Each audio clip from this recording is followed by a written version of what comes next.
ओम शांति। आज सुनते हैं प्यारे बाबा की मुरली से दिल में छपने वाली गहराई की बातें। आज का मुरली मंथन हम बड़ौदा अलकापुरी सेंटर से कर रहे हैं। आज की मुरली में बाबा ने कितना सुंदर सुनाया। बाबा ने कहा सिवाय एक बाप के और कोई याद नहीं आनी चाहिए। बच्चे तुम इस याद के द्वारा पुण्य आत्मा बनते हो, तो तुम्हें कितना ना प्यार से बाबा को याद करना चाहिए। ये देखो बच्चे, कितना लवली बाप है, ये कितना लवली टीचर है। पतियों का पति है तो बापों का बाप है, तो तुम बच्चों को एक बाप की याद में लग जाना चाहिए। परंतु माया जो है वो बच्चों का योग तोड़ देती है। बच्चों को बहुत तूफान आते हैं।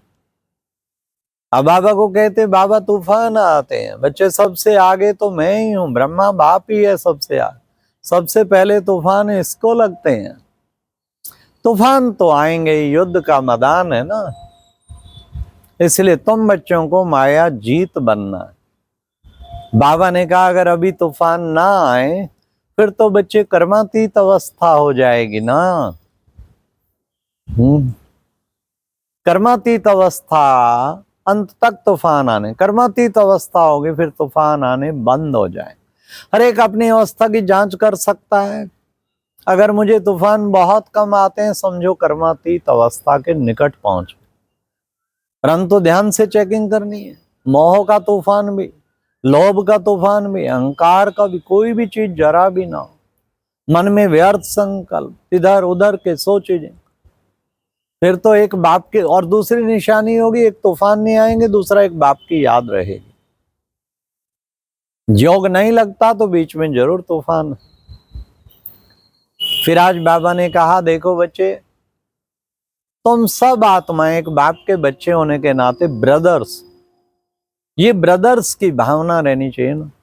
तुम्हें आत्मा, हमें आत्मा, आपस में भाई भाई, फिर किस बात की लड़ाई। जब हम धर्म भेद, जाति भेद सारे विश्व में देख लो। हम उस देश के, तुम उस देश के, हम उस जाति के, तुम उस जाति के, हम उस धर्म के, तुम उस धर्म के। उसके कारण ये सारी लड़ाइयां छिड़ी हुई। तो बाबा ने कहा तुम बच्चों को एक धर्म और एक राज की स्थापना करनी है ना। फिर आज बाबा ने कहा कि बच्चे, श्री कृष्ण प्रिंस बनता है ना सतयुगी दुनिया का, तो बच्चे पूरी दुनिया में ही उसे कृष्ण, श्री कृष्ण का ही राज्य होगा, और राज्य नहीं होंगे बीच में। आज बाबा के टाइटल भी बहुत अच्छे आए। मैं पतित पावन हूं, बच्चे मैं ज्ञान का सागर हूं। कितना तुम बच्चों को ज्ञान देता हूं। तो बाबा कैसे ज्ञान का सागर है। और बच्चे मैं वानप्रस्थी हूं, तुम भी वानप्रस्थी। अब तुम सबको वापस ले जाने के लिए शिव बाबा आए हैं। ये तुम्हारी वानप्रस्थ अवस्था है। फिर बाबा ने आज कहा कि बच्चे देखो, ये चक्र बुद्धि में फिरता रहना चाहिए, तभी तो बनेंगे ना सुदर्शन चक्रधारी। कैसे हम पूज्य थे फिर पुजारी बने, फिर कैसे पूज्य बनने जा रहे हैं। ये भारत सिरताज था, फिर नीचे मोहताज बना, फिर सिरताज बनने जा रहा। आज बाबा ने कहा कि कोई कोई बच्चे कहते हैं बाबा हमने आपको वारिस बनाया। अरे वाह, क्यों ना ऐसे बाप पर बलिहार जाऊं। बाप का भी दिल करता है क्यों ना ऐसे बच्चों पर बलिहार जाऊं, और बच्चों का दिल करता है बाप पर बलिहार जाऊं। भक्ति में वायदा किया था जब तुम आएंगे तो हम आपके ऊपर बलिहार जाएंगे। तो अब तुम बच्चों को अपना सब कुछ एक्सचेंज करना है। तन मन धन पुराना देके, और नया तुम लेते हो तो एक्सचेंज करना है। देखो बाबा कितने प्यार से पॉइंट सुना रहे हैं, और पीछे बाबा का झंडा लहरा रहा है, जैसे कि बाबा खुद लहरा रहे हैं बच्चों को ज्ञान रतन बांट बांट के। फिर आज बाबा ने कहा कि बच्चे देखो, तुम भले ही सब कुछ तुमने मुझे दिया, मैं फिर तुम्हें कहता हूं तुम इसको संभालो, ट्रस्टी बन के संभालो। तुम सब कौन हो? ट्रस्टी। अपने को ट्रस्टी समझ के इसको संभालो।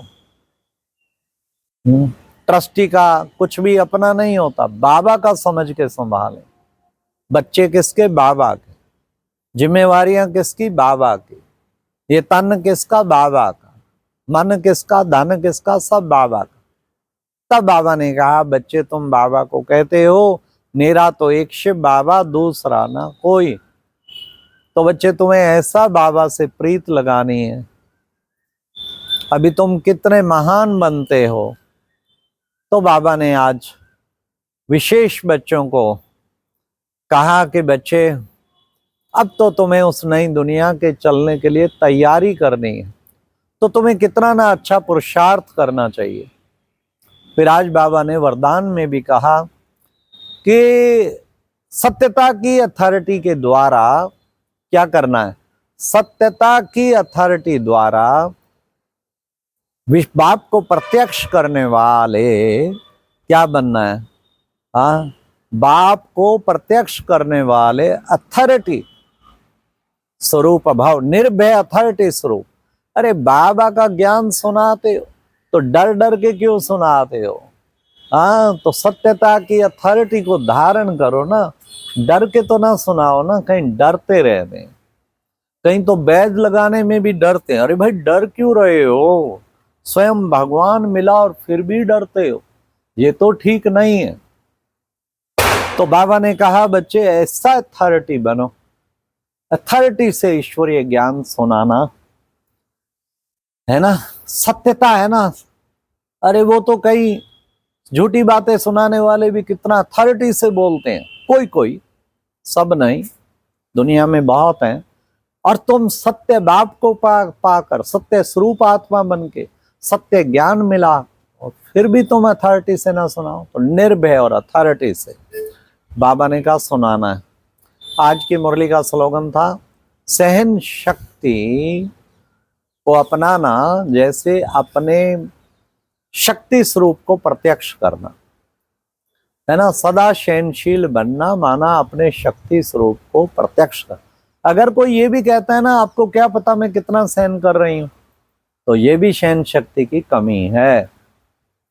तो शक्ति स्वरूप प्रत्यक्ष होगा जब अपने सहनशील बनेंगे, सदा के लिए सहनशील। फिर लास्ट बाबा ने आत्मिक स्थिति को धारण करने के लिए और अंतर्मुखी बनने के लिए इशारा किया कि जब हम आत्मिक स्वरूप में होते हैं, देह भान से अलग बिल्कुल आत्मिक स्वरूप, तो सब आत्माएं ही नजर आएंगी। फिर आत्मिक दृष्टि बन जाएगी, फिर वैसी वृत्ति बनेगी, और जैसी दृष्टि फिर वैसी वृत्ति धारण करेंगे। अच्छा, ओम शांति। ये थी आज की मुरली से दिल में छपने वाली गहराई की बातें। ओम शांति।